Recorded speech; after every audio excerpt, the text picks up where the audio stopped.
Daniel Gafford here. Daniel, what message would you have for Mavs fans about what they can expect from this team for the final 17 games of the season?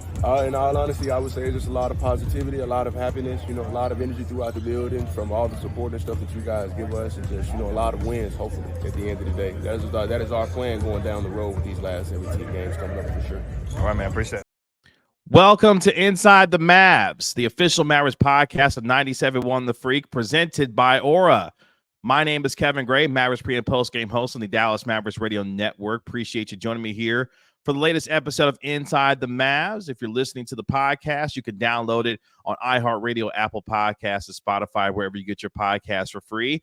Give it a 5-star rating and write a review for it while you're there. And if you're watching this on my YouTube channel at Kevin Gray Sports, like and comment on the video and subscribe to the channel as well. And you can follow me on Twitter at Kevin Gray Sports.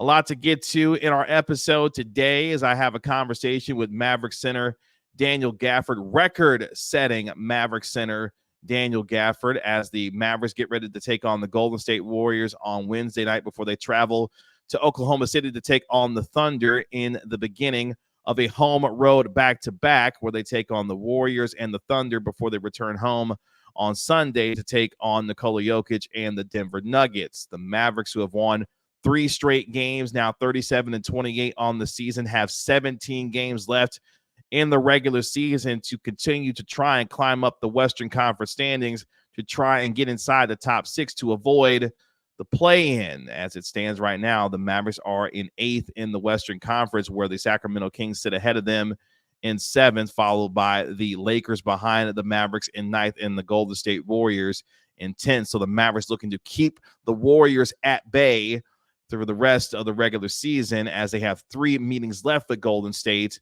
before season's end. They still have a couple of games left against the Sacramento Kings as well. The Mavericks do own the tiebreaker over the Phoenix Suns, so if they are able to get into that position where they could be in the top 6, they would own that tiebreaker over the Suns. So a lot to still be decided over the next month when it comes to the regular season in the NBA for the Mavericks, and particularly a team that has seen some up and down and uneven play over the last month. We saw them go on a 7-game winning streak.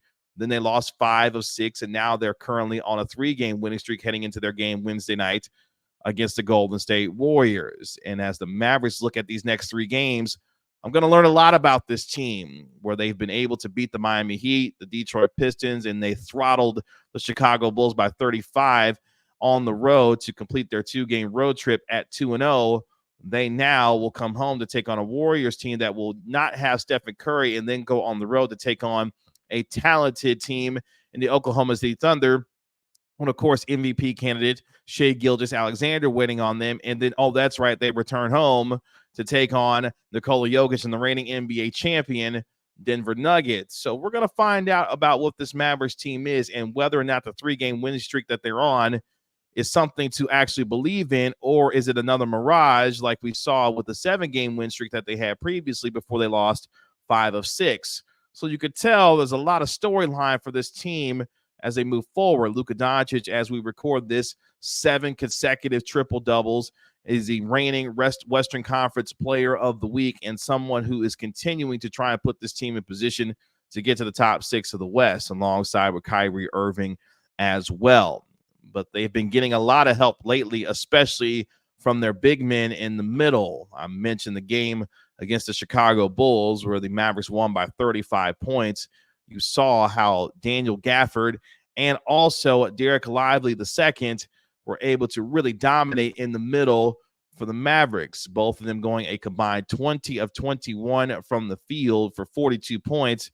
And Daniel Gafford, of course, setting an NBA record, making his 23rd consecutive field goal. That streak is now up to 28 as he continues to rewrite the history books. Only 7 more field goals and he would tie Wilt Chamberlain for the all-time record as far as consecutive field goals made. The amount that Daniel Gafford has made has been done in the play-by-play era during the 90s, from 96 to 97, 97, 98, depending on what you see out there. Regardless, he's made a bunch of buckets in a row and has been spectacular for the Mavericks, and had a chance to sit down and have a conversation with him today that you will hear throughout the course of our show. And you heard from him at the beginning of our episode detailing what he believes you will see from the Mavericks for the rest of the season as they look forward to trying to develop the chemistry and continuity that we've seen over the last 3 games. And at times we've seen from them, as we mentioned during their 7-game win streak, to put it all together to alleviate the inconsistencies that we've seen so far from them this year. But before we get there, let's take a quick break here on Inside the Mavs and hear from today's video and podcast sponsor. And let's hear from Aura. Today's video is brought to you by Aura. Do a Google search on your name and email address to see how much information comes up about you. I was devastated by the amount of information that I could be seeing searching my name and profile, and I knew then I needed to be protected for not just myself, but also for my family. Data brokers sell your information to scammers, spammers, and anyone else who may want to target you. Your full name, email, home address, health records, your relatives, it's all out there. That's why I've been using Aura, the sponsor of today's video. Aura shows me which data brokers are selling my information and automatically submits opt-out requests for me. Cleaning up my information not only helps reduce the amount of spam I get, but it protects me from hackers who could use this information to help them access my social media accounts, bank accounts, and other sensitive information. Aura also does so much more to protect me and my family from online threats that I can't see. It's really easy to set up, so I don't have to download several different apps to get things like antivirus, VPN, password management, parental controls, identity theft insurance, and more. I get everything at one affordable price. You may already have one of these tools already, but not having Aura is like locking the front door and leaving the back door wide open. Aura is always on, doing the hard work to protect me and my family so I can focus on other tasks with peace of mind. I value my privacy and I value yours. You can go to aura.com/Kevin Gray to start your 2-week free trial. Please see the link in the description. And again, thanks to our sponsor today of our podcast and our video in Aura for providing us that message there. Before we went to break, we were talking about how the Mavericks big men, particularly Dereck Lively II and Daniel Gafford, have dominated for the Mavericks. And one of the things that we've discussed, especially on this podcast coming into the season and as the season has gone on, was that the idea that the Mavericks, if they wanted to, should try to find a veteran center to help Dereck Lively come along as the season went to help him grow throughout his rookie year. What we didn't see coming is the extremely talented Lively becoming such a force early on in his career. And as he has gone on throughout the season, he has gone through and navigated the ups and downs of his rookie season and has really put together a solid rookie campaign. And the Mavericks have their center of the future. And then at the trade deadline, they were able to fortify that position by acquiring Daniel Gafford, the 25-year-old who went to Arkansas, has come in and provided energy and effort and an intensity for the Mavericks, whether it be in the starting lineup where the Mavericks are 5-0 this season when Daniel Gafford is in the starting lineup, or coming off the bench in support of Dereck Lively II. Daniel Gafford has been spectacular so far with the Dallas Mavericks and what he's been able to provide for them this season. And now he has an opportunity to further cement his role with this team. And when you look at the numbers and what he's been doing so far this year, the numbers support what he's been doing. In 13 games with the Mavericks so far this year, he's averaging over 10 points per game, nearly 11 points per game, and he's shooting a whopping near 77% from the field. And for Gafford, who of course leads the NBA in field goal percentage this year, he continues to play extremely well on both ends of the floor, providing blocks as well, averaging nearly 2 blocks per game since joining the Mavericks in 13 games so far that he's played with them. On the defensive side, you look at his defensive rating in 13 games, a 112 so far for the Mavericks. So Gafford has provided everything and then some that the Mavericks have been needing, and you saw that come to full fruition in the game against the Chicago Bulls. And the both of them have learned from each other, continue to grow off of one another. And for Gafford in particularly, it's been a journey for him to not only assimilate his game with the Dallas Mavericks, but also become a member of this team that is trusted to continue to do what he is capable of night in and night out, rediscovering the joy of the game that he has loved so much, and now has an opportunity with his team and the Mavericks to really continue to showcase and display his talents and his skill level night in and night out. I had a chance to sit down with Daniel Gafford and have a chance to get to know him a little bit more, and you'll love his perspective that he has not only on the game of basketball, but also on life as well, and what he has meant to not only this team, but what his teammates have meant to him as he continues to move forward with this team. A really fun conversation with Daniel Gafford that I'm excited to share with you here on Inside the Mavs, as I had a chance to sit down and talk with Mavs center, record-setting center Daniel Gafford, not just about his time with this team, but also the current streak that he's obviously on right now with the 28 consecutive field goals that he's made. Here's my conversation with Mavs center Daniel Gafford. Kevin Gray with Mavs center Daniel Gafford, the man who apparently these days can't miss a field goal in the NBA. Before we get to any of that, for you, the transition and now coming to this team, what has that journey been like for you, getting to know these guys on this team and them accepting you for what you do and how you do it night in and night out?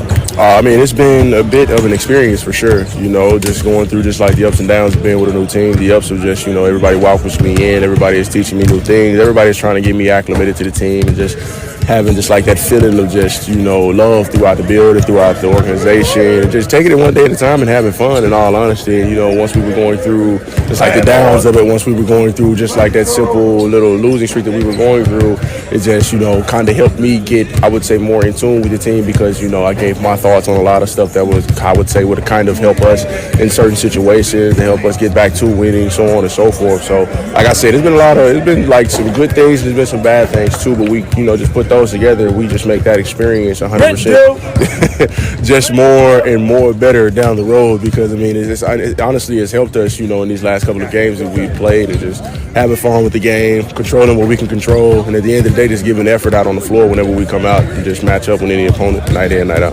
One of the things that struck me about your post-game press conference the other day after the win against Chicago, talking about the joy and the love for the game, rediscovering that throughout the course of your journey. What was kind of that light switch for you to be able to not only rediscover it, but then use that as a motivation going forward to your new situation here? In all honesty, it's just, when I got traded to Washington, it felt like, like I always tell everybody, it was one door that closed for me and there was another opportunity that was, placed in front of me, and then I went to go play with Russ, and I was just kind of like trying to, let's say, just like reset myself and just kind of bring myself anew with just like how I wanted to work, my work ethic. I was by myself for a good amount of time when I first got traded, just like how I was when I first got traded here. It takes a whole different level of responsibility when you're by yourself. You're taking care of stuff off the court, you're taking care of stuff on the court.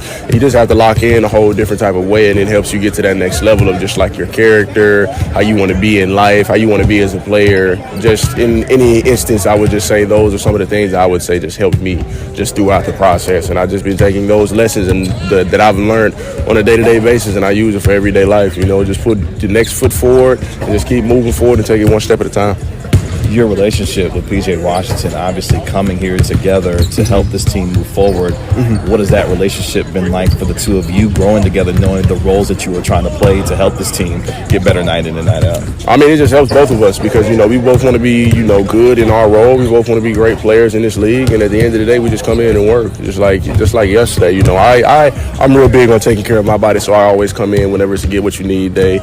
Every now and then an off day, or just pretty much any time where you really don't, do anything when it comes to practice-wise, and I come in and take care of my body. But then I see guys like PJ, guys like AJ Lawson, Markieff Morris, those guys, they're in there getting working, and I just know I have the ability to be able to do the same thing. But like I said, I take care of my body first, then I go take care of my game second, because it's mind, body, game at the end of the day. But just like with the me and PJ situation, I played against him in AAU and stuff, so I've known him for a good amount of time now, and just being able to be on the same team with him finally at the end of the day is just something that's just going to kind of like boost our careers, because we already know each other, we already know each other's tendencies. He's dunked on me, I've dunked on him, he's blocked my shot, I blocked his shot. So it's just like, it's the push and pull, and like now we're on the same team. It's just like now we can do that to other people instead of doing it to each other. And now with you teaming with Dereck Lively, we saw the game that the two of you had against Chicago and how effective you guys were. What's it been like growing together with him as a teammate, knowing that you have similar roles, but obviously your games are a little bit different, and how you want to continue to help this team here? He honestly is like I kind of think to myself, just like, what if I would have had the same maturity as he did when I first got into the league? Like, it's rare to see young guys like him just have just like the maturity, the mindset, and just like the feel of the game early on in this league. Because when you first get into the league, you're still wet behind the ears. You really don't know what's going on. Especially, well, at least that's how it was for me. And just kind of like being a teammate with him. When I first got here, he was giving me pointers and stuff on things to me about Luka, about Kyrie, about how we play, about the defensive stuff, our offensive stuff. And it's just something that can go a long way with teammates, because at the end of the day, this is a young guy. This is a rookie coming up to a guy. I've been in the league for 5 years, giving me tips and pointers on how to, be good with this team. And I really appreciate it just because of the simple fact that he even thought about it, because at the end of the day, you rarely get that, I would say, these days. You would have to go ask the questions instead of someone coming up to you and just like, oh, okay, let you know about this and let you know about that, and if there's any other questions, just let me know. You would most definitely, I would say, see that more from vets than rookies in these days, for sure. Seems like a lot of maturity for a young man his age. Still learning and growing from the game. Yeah. Speaking of maturing and growing, the NBA season always has its ups and downs. At one point, team won 7 straight, then lose 5 or 6. Now have won 3 straight. How have you and this team been able to keep your heads, knowing that the ups and downs of the season will come, to kind of get yourselves back where you want to be moving forward for the rest of the year? I think when we were going through that stretch when we were losing, we finally came to a conclusion. It's just like, everything is not going to be perfect. It's going to be a lot of teams come out. Kyrie said it best. It's going to be a lot of teams come out with their target on our back. They're going to come out and they're going to give us their best basketball at the end of the day. We're playing for a playoff spot. We're playing for our lives right now. And we want to be, one of the best teams in the league. And for us to be able to do that, we have to understand there's going to be a lot of crazy stuff happening throughout the game. There's going to be a lot of frustration, a lot of adversity. There's going to be a lot of obstacles. If we lock in as a team, figure out ways to be able to get over those obstacles and that adversity and stuff together, all that frustration and stuff, whether people say it's amongst the team, amongst the organization, so on and so forth, all of that will be alleviated, because now we're playing for each other. We're playing for City of Dallas. We're playing for, the jersey. We're playing for the name on the front of our jersey and the name on the back of our jersey, so to speak. So it's just like, taking it one day at a time is something that everybody on the team has to do, instead of just like having just like individual aspects of just taking it one day at a time, because as long as we kind of have patience with our process, the process is going to take care of itself. Last couple for you. I won't talk about the individual number itself, but you're leading the NBA in field goal percentage. You're obviously on an incredible run right now as far as consecutive field goals made. How do you keep your mindset focused on the job at hand and not worry about the numbers and all the records that come with what you're doing, just to focus on what you got to do night in and night out? And all honesty, is just, just like you back home going to play pickup on a day-to-day basis. You just go in and you just go have fun with the game. And you just let the game bring whatever it wants to bring to you, instead of trying to go take it. Because if you respect the game is going to respect you, and you're going to have some type of luck in that. So, Anthony Gill always said the best when I was in Washington. He always say he loves basketball. And every time he said that, I was like, you got to love the game, because if you don't, it's not going to love you, So that's something big that I always just kind of like used to always say, because it always reminded me, even if I'm like frustrated or having a bad day, even if I come into the gym, like, I'm playing something that I love, and it gets better and better every day, because I get to wake up and play this great game, So I can't really just be too frustrated. I can't just, be down in the dumps. It doesn't matter the record. It doesn't matter the situation. You're playing basketball. You're living. You're being able to take care of your family. It's a lot of positives and the negatives it's a lot of positives that can outweigh the negatives that we put into the game. And so once we put those positives in it and they outweigh the negatives, the sky's the limit. And it just really just clears everything for everybody at the end of the day. Last one for you. What message would you have to Mavs fans about what they can expect from you guys for the final 17 games of the season, what you want to accomplish going forward from here? Just for sure with us, it's just progress, getting results at the end of the day, and just having fun with the game. A lot of smiles and a lot of positive energy throughout the building, because a lot of positive energy can create a peace of mind. Once we have a peace of mind, really nobody can stop us at the end of the day. Appreciate it. And again, appreciate Mavericks center Daniel Gafford for joining me on the podcast today. And as you heard throughout the course of our conversation, a measured and perspective young guy who's got a lot to say, but more importantly, a lot of substance behind what he says.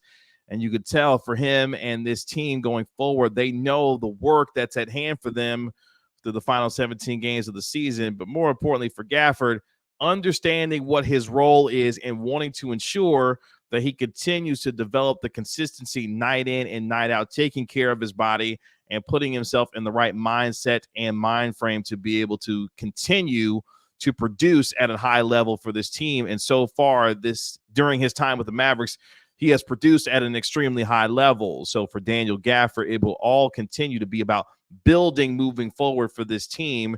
And for the Mavericks, he has been an absolute spectacular fit for them.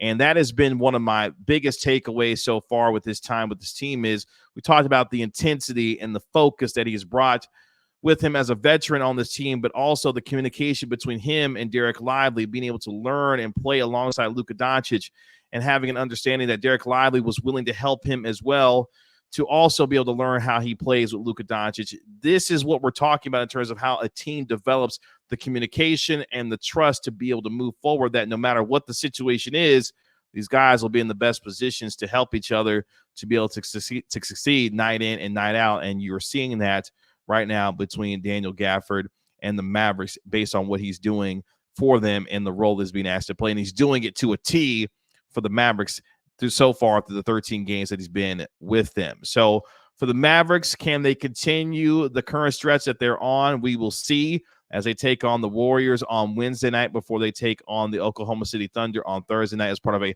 home road back-to-back before they welcome in the Denver Nuggets on Sunday. And we will find out about what this team is. Have they developed finally the consistency that we've been looking for from this squad throughout the course of the year? And could they do it against quality opponents? Because that has been a hallmark of this team throughout the course of the year. They've been beating down the opponents that they should be beating down, but they haven't been as consistent against the best teams in the league. We've seen them beat teams like the Minnesota Timberwolves, like the Phoenix Suns. We want to see them continue to do it against them in the upper echelon teams, beating the Oklahoma City Thunder when they had that 35-point beatdown of the Oklahoma City Thunder at the AAC during the midst of that 7-game winning streak that they had, where we thought that they really announced themselves as a true Western Conference contender. Now, with these next 3 games against the Warriors, against the Thunder, and, of course, the reigning NBA champion Denver Nuggets, you and I will get a better window into what that actually looks like for them for the rest of the season. And if Luka Doncic continues to tear the he's on and continues to get the consistency from Gafford and also from Dereck Lively, along with the help from Kyrie Irving, Tim Hardaway Jr., and others, we will see if this team can really start to put it together down the stretch, because they will need to navigate what has been a treacherous Western Conference throughout the course of the season. And they've got a lot of work to do to be able to get themselves in the top 6 of the West. But we will see what happens down the stretch in the final 17 games of the season. But again, I really appreciate Daniel Gafford for joining me on this episode of Inside the Mavs. Hopefully you enjoyed that conversation and learn a little bit more about the young man who has really taken this team by storm, as he's now made an NBA record 28 consecutive field goals as we record this going into the game against the Golden State Warriors. Look, if the streak gets broken, don't come blaming me and finding me and saying, Kevin, talk to Daniel Gafford, now the streak's been broken. Don't blame me. Okay, I'm just letting you know, putting that disclaimer out there when it comes to Daniel Gafford and his consecutive field goal made streak. But we'll see how that continues to play out for him for the rest of the season. That'll do it for this episode of Inside the Mavs. Again, appreciate you joining me here on this episode. You can download and subscribe to Inside the Mavs wherever you get your podcast for free. Give it a 5-star rating and write a review for it while you're there. Of course, I'm your Mavericks pre- and post-game host. You can catch me on every Mavericks radio broadcast for 97.1 The Freak on the Dallas Mavericks Radio Network. Today's episode has been presented by Aura. I will be back on Friday to recap, obviously, the games against the Golden State Warriors and also the Oklahoma City Thunder, with them playing back-to-back games. But you can also check out additional content as well, as I'll have game recaps from each game night in and night out. But then, of course, the formal episode of Inside the Mavs will be back on Friday. Again, you can follow me on Twitter at Kevin Gray Sports. Like and comment on this video as well, and subscribe to Kevin Gray Sports here on YouTube. Again, my name is Kevin Gray, Mavericks pre- and post-game host on 97.1 The Freak on the Dallas Mavericks Radio Network. This has been Inside the Mavs. I'll talk to you on Friday. Have a great day.